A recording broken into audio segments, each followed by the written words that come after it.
Where does the name for Boncyn Melyn come from? So today I'm on the north half of Llynbrennig in Denbighshire, and this hill behind me is called Boncyn Melyn.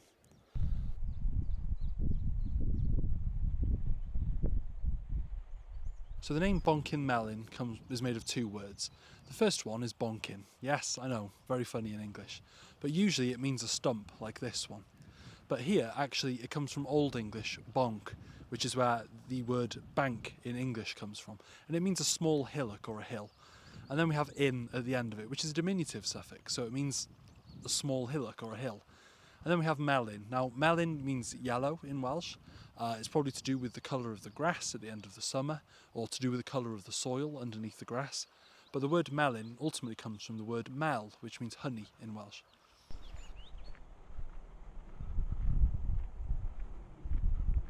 So it literally means the yellow hillock, the yellow small hill. Anyway, diolch, thank you. Give us a like, give us a share and give us a subscribe. And if you want to support me on my quest, my pilgrimage to explain every place name in Wales, you can on my Patreon. The link's in my bio. Diolch. Have a good one.